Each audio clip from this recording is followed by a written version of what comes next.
Kesehatan yang berhubungan dengan lambung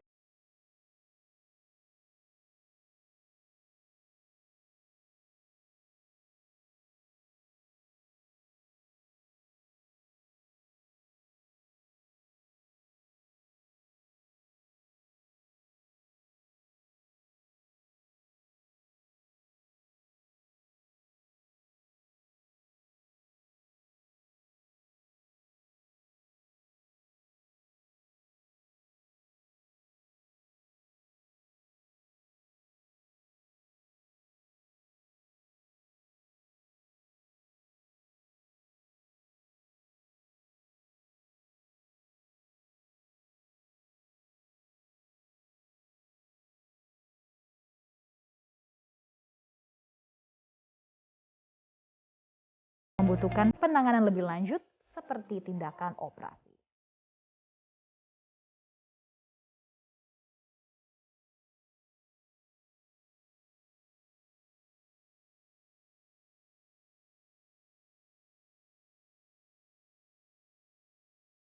Pemirsa, kita mungkin lebih mengenal penyakit GERD dengan asam lambung dan banyak yang menganggapnya biasa karena merasa bisa sembuh hanya dengan meminum obat.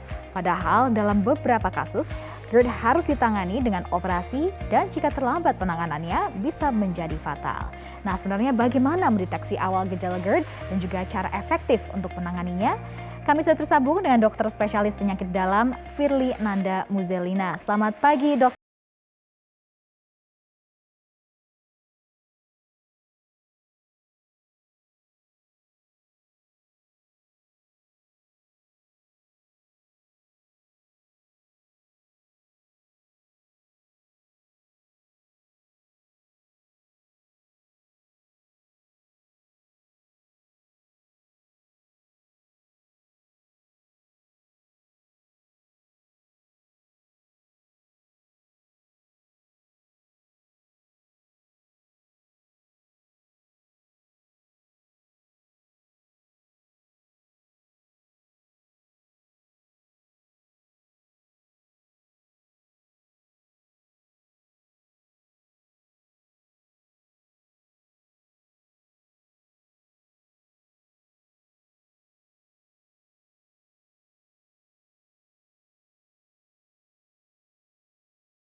Jadi GERD itu yang memicu biasanya adalah beberapa hal nih, misalkan makanan-makanan, ada jenis makanan-makanan yang bisa memicu munculnya GERD atau naiknya asam lambung seperti maaf nih bagi yang para pecinta kopi, tapi kopi, kemudian makanan pedas, makanan yang terlalu berlemak, terus kemudian makanan yang juga banyak mengandung goreng-gorengan, soda, itu biasanya bisa menyebabkan munculnya si penyakit GERD ini atau naiknya asam lambung. Nah, kemudian bukan sekedar hanya makanan, tapi ada beberapa aktivitas juga nih yang bisa memicu munculnya GERD. Misalkan, yang paling sering adalah makan tidur setelah makan. Nah, itu sering sekali tuh yang bisa memicu GERD. Jadi habis makan lalu langsung tiduran atau langsung rebahan, itu juga bisa memunculkan munculnya gejala GERD.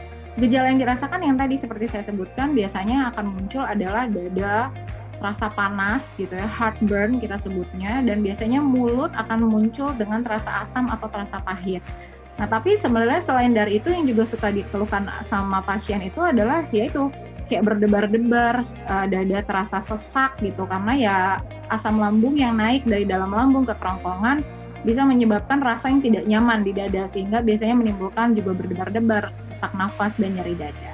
Nah, itu yang biasanya juga suka salah pengertian sama serangan jantung. Oke, Dokter Gitu, Firly. Mbak. Baik, Dokter Firly. Dan sekarang saya akan memberikan kesempatan untuk pemirsa bertanya langsung. Sekarang kita sudah ada Ibu Diana dari Jakarta yang tersambung pagi hari ini. Selamat pagi, Ibu Diana. Pagi, Mbak Sarah. Ya, silakan Bu Diana, pertanyaannya untuk Dokter Firly. Ya, Dok, saya mau tanya. Saya ini kan penderita asam lambung, tapi saya penyuka kafein. Jadi itu gimana? Maksudnya, kapan waktu yang baik buat saya mengkonsumsi kopi atau teh? Baik. Terutama saat puasa. Baik, terima kasih Ibu Diana pertanyaannya. Langsung saja silakan Dokter Firly untuk jawabannya. Terima kasih Bu Diana, pertanyaannya dari Jakarta Bu Diana ya.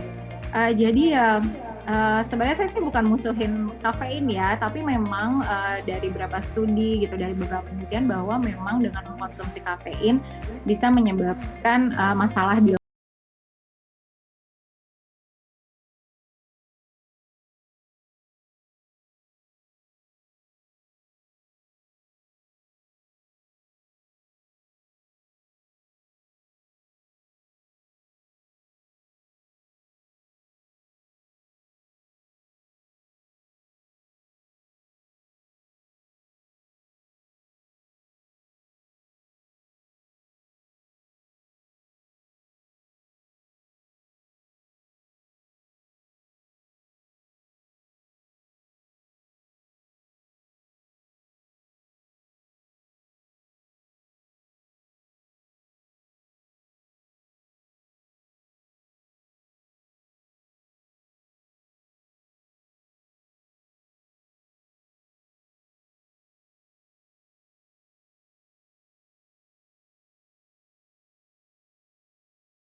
setelah mengkonsumsi makanan berbuka, setelah beribadah, misalkan ingin mengkonsumsi kafein, ya mungkin bisa. Kalau memang tidak bisa menghentikan sama sekali, tapi ingat bahwa tahu batasannya buat diri sendiri, kira-kira berapa yang masih bisa diterima oleh Ibu Diana.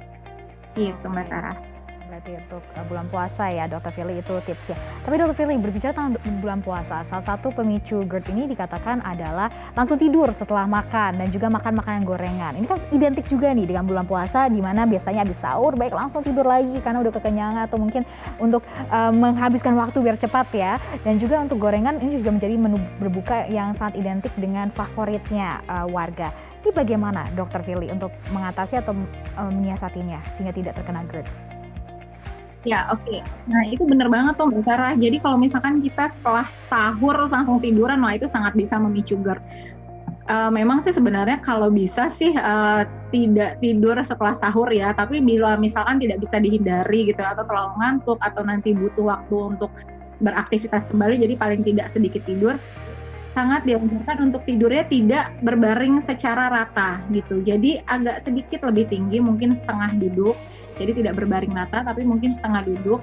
Diganjel nih, biasanya kita sarankan diganjel dadanya sampai ke kepalanya agar lebih tinggi dari perutnya, sehingga mencegah si asam lambung naik kembali ke kerongkongan.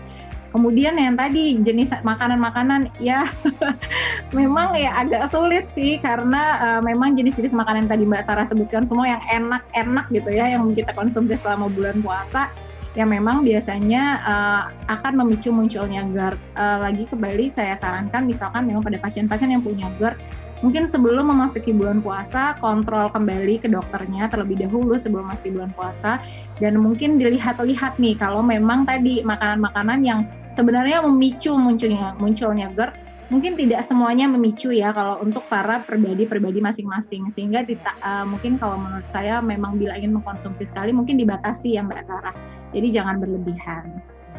Dan biasanya disarankan setelah berbuka minum dulu yang tadi manis-manis, minum air putih terlebih dahulu, hindari langsung mengkonsumsi.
Tidak Oke, untuk menimbulkan mengatasinya efek memerlukan selainnya. obat Ya. apa yang Ya. paling pas dengan kondisi Pak Masen ya Pak Masen? Ya. Baik, terima kasih Pak Masen Ya. pertanyaannya. Selanjutnya kita sudah ada juga penelpon selanjutnya, ini Ibu Iis dari Depok, Jawa Barat. Selamat pagi Ibu Iis. Ya, pagi. Ya, silakan Bu Iis, pertanyaannya untuk Dr. Firly. Ini dok, saya kan sedang hamil semester 1. Tapi saat ini yang saya rasakan asam lambung saya itu kayak lagi naik gitu. Perih, terus ulu hati terasa nggak enak gitu dok. Terus obat yang aman untuk ibu hamil di trimester 1 itu apa ya dok? Karena saya juga takut pengaruh ke janinnya. Baik, oke baik Ibu Iis, pertanyaannya kita tampung terlebih dahulu. Terima kasih Ibu Iis. Selanjutnya kita akan ke penelpon selanjutnya, ada Pak Adi di Bogor. Selamat pagi Pak Adi. Ya, Silakan Pak Adi, mohon pertanyaan untuk Dr. Firly. dokter, saya selama sebulan ini akan minum omeprazol sebelum sahur, setengah jam sebelum sahur. Apakah itu menolong sekali, karena udah 4 hari ini saya minum omeprazol, lambungnya enak. Terus yang kedua, untuk mengatasi bocoran diafragma di antara lambung dan tenggorokan itu dengan apa dok? Jadi katanya GERD itu karena ada bocornya saluran lambung ke tenggorokan. Demikian dok. Baik, terima kasih Pak Adi untuk pertanyaannya untuk Dr. Firly. Dan Dr. Firly, nanti kita akan langsung tanyakan ke Dr. Firly dan meminta Dr. Firly untuk menjawab langsung pertanyaan dari para pemirsa. Tetapi kita harus jeda terlebih dahulu pemirsa, tetaplah bersama kami di Selamat Pagi Indonesia. Kita kembali lagi di Selamat Pagi Indonesia dan langsung saja kita akan tanyakan ke Dr. Firly untuk pertanyaan-pertanyaan dari pemirsa tadi. Dokter silakan, dari Pak Masnen tadi di Papua, bagaimana dokter?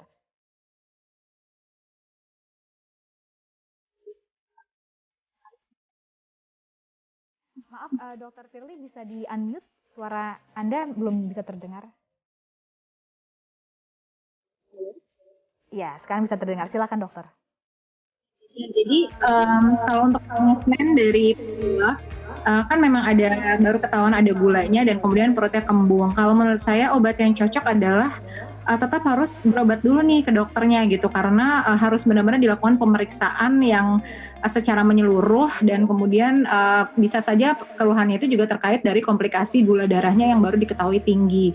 Sehingga obat-obatan apa yang tepat ya saya mungkin merasa tidak bisa disebutkan di sini secara langsung Pak Masnen, tapi memang saya sangat sarankan berobat langsung ke dokternya, dokter yang memang menangani Pak Masnen atau nanti dokter yang khusus bagian pencernaan. Gitu ya, penyakit dalam bagian pencernaan. Dan selanjutnya Kemudian Bu Firly. lanjut aja ya. Iya, Pertanyaan silakan, kedua dokter. ya. Pertanyaan kedua, saya ibu siapa tadi saya lupa, tapi saya ingat bahwa ibu ini sedang hamil trimester pertama.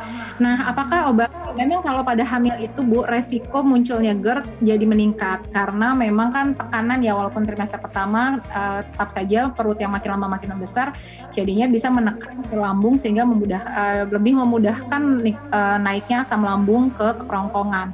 Sehingga kalau obat-obatan yang amal sebenarnya golongan yang memang digunakan untuk pengobatan GERD itu seperti yang belakangnya Zolzol, Omeprazol, Lansoprazol, Pantoprazol dan lain-lain itu aman untuk dikonsumsi oleh ibu hamil baik di trimester pertama, kedua maupun ketiga. Jadi tapi tetap saya sarankan harus berobat ke dokternya gitu. Jadi dokter obgyn dan juga dokter penyakit dalamnya untuk mengatasi masalah GERD ibu ini karena ibu kan populasi khusus sedang hamil ya. Tapi obat-obatan yang saya sebutkan aman untuk trimester pertama, kedua maupun ketiga. Saya akan lanjut ke pertanyaan berikutnya dari Bapak Adi. Nah, Bapak Adi ini mengkonsumsi omeprazol sejak 3 bulan terakhir. Boleh Pak, tidak masalah, tapi saya sarankan kalau keluhannya sudah membaik, tidak dikonsumsi secara terus-menerus ataupun regularly gitu ya. Jadi sebaiknya dikonsumsi bila memang ada keluhan saja. Kalau tidak perlu dirutinkan. Nah, untuk mengatasi yang tadi Pak Adi tanyakan seperti ada rongga atau ada celah pada pasien GERD, itu sebenarnya hanya salah satu faktor yang bisa memunculkan masalah GERD atau kita sebut hiatal hernia itu tadi celah atau rongga itu. Mengatasinya bagaimana? Hiatal hernia itu baru akan diatasi secara tindakan baik secara prosedur bedah maupun prosedur endoskopi kalau memang itu lubangnya atau celahnya itu sudah besar sekali sehingga amat sangat menimbulkan masalah GERD yang berat. Itu baru akan diatasi. Tapi kalau memang celahnya hanya sedikit, tidak perlu dilakukan tindakan apapun, tetap melakukan tindakan atau pola hidup dan pola makan seperti yang disarankan pada penyakit GERD umumnya. Yaitu tadi seperti jenis makanannya, kemudian jangan berbaring setelah makan, berbaring dalam posisi setengah duduk gitu. Jadi tidak ada tata laksana khusus bila memang hiatal hernianya tidak sampai besar sekali untuk perlu operasi bedah atau operasi endoskopi. Baik, Dokter Firly. Baik, terima kasih dokter. Berarti kuncinya memang di mengubah dan juga memperbaiki gaya hidup dan juga pola konsumsi makanan kita. Terima kasih dokter sudah bergabung bersama kami di Selamat Pagi Indonesia.